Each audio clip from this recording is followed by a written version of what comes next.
सर्वशङ्करि भवनाशङ्करि परमशिवङ्करि दुर्गाम्बे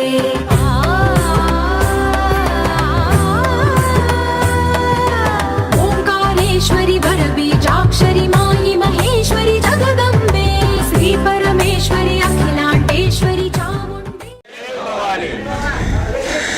दुर्गति नाशनी అనండి. దుర్గా జయ జయ, కాల వినాశిని కాళీ జయ జయ, ఉమారమ బ్రహ్మాణీ జయ జయ, సాంబ సదాశివ సాంబ సదాశివ సాంబ శివోం హర, జయ జయ భవానీ, జయ జయ దుర్గామాత. जय बोलो गुलाम साहब की जय, जय बोलो गुलाम साहब की जय, जय बोलो गुलाम साहब की జై. శక్తి స్వరూపిణి ప్రతి ఒక్కరి యొక్క మనసుల్లో, భావాలలో, ఆలోచనల్లో, దేహంలో శక్తి ఉన్నది. ఆ శక్తిని మనం శారీరకంగా ఉపయోగించుకుంటున్నాం. దుష్ట కార్యాలు కావచ్చు, వేరే కావచ్చు కాక. కానీ ఇక్కడ దుష్ట శిక్షణ చేయగలిగేది కేవలం అమ్మవారు మాత్రమే. కనుక మనం శిష్టాచారంగా పాటిస్తూ సమాజంలో కనబడినటువంటి చెడు తీసుకోమని అమ్మవారిని కోరుకుందాము. ఇక్కడ శక్తిమాత చాలా శక్తివంతమైనది.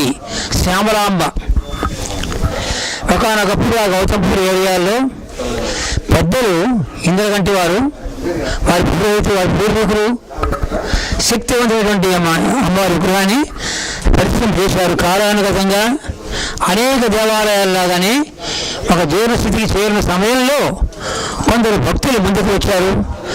నిజంగా వారు చాలా అదృష్టవంతులు, పుణ్యాత్ములు. కనుకనే ఇలాంటి ఆలయానికి, అమ్మవారి యొక్క ప్రతిష్టకు అవకాశం కల్పించారు. నిజం చెప్పాలంటే నేను గర్విస్తాను. కొండలరావు గారు లాంటి మహనీయ వ్యక్తిని ఇక్కడ మీరు పూజారిగా నియమించడం అది గర్వించదగిన విషయం. మహాశక్తివంతుడు ఆయన. ఏదో మాకు తెలిసి తెలియక అనేక లోపాలు చేయగలిగాం, కానీ వారు నిజంగా శక్తివంతులు కనుకనే ఈ గుడికి రాగలిగారు. కనుక మనం కూడా నిత్యము అమ్మవారి యొక్క కృపా విశేషాలను పొందే రీతిగా సేవా కార్యక్రమాలు చేయాలి. మన ఊరిలో ఏ సేవ చేస్తున్నాం? ఒక పార్టీతో నిమిత్తం లేకుండా మోడీ గారు ఈ రోజున శుద్ధ పరిశుద్ధ దేశంగా మారవాళ్ళని పిలుస్తున్నాడు. చెత్తతో ఆరంభం చేశాడు. ఎందుకలా అంటే ప్రదేశం అంతా కూడా శుభ్రంగా ఉండాలి. మనం ప్రదేశం శుభ్రంగా ఉంటే మన ఆరోగ్యం బాగుంటుంది. లెట్రిన్స్, బాత్రూములు బయటపెడతానంటున్నాడు. నిజంగా మనం గ్రామాలకు వెళితే ఆడవాళ్ళు బయటకు పోయే అవకాశం లేకుండా ఉన్నది.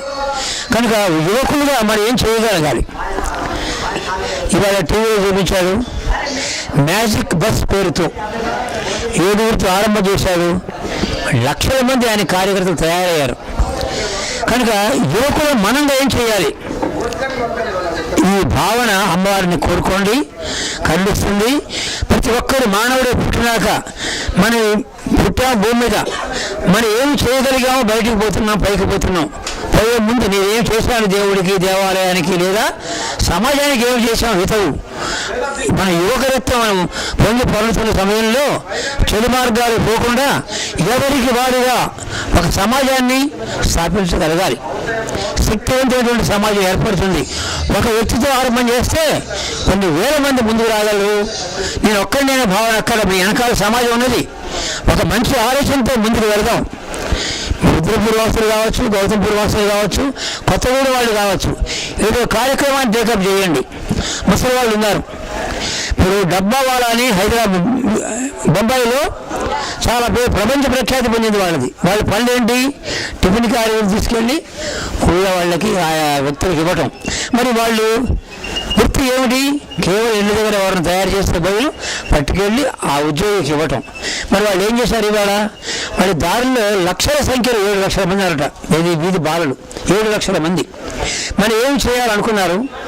వెంటనే ప్రతి ఒక్క టిఫిన్ క్యారీ తీసుకుని భోంచేసే ఆయనకి మీ వంతుగా ధర్మము అనే పేరుతో పక్కన పెట్టండి. ఆ లెక్కన 7 టన్నులు, 7 టన్నులు అంటే మన యొక్క టబ్బుల్లో 7 టబ్బుల ఆహారం మీరేది కొన్ని వేల మందికి వాళ్ళు భిక్షగా భావించకుండా పిల్లలకి ఇవ్వగలిగారంటే వాళ్ళు చూడండి వాళ్ళ స్థాయి ఎంత. సమూహంగా, సమాజంగా, సంఘంగా ఏర్పడగలిగారు కనుక సాధించగలిగారు. ఆ వీధి బాలల్ని వాళ్ళు పోషిస్తున్నారు, చదువులు చదివిస్తున్నారు. ఎవరు? డబ్బాలు వాడారు.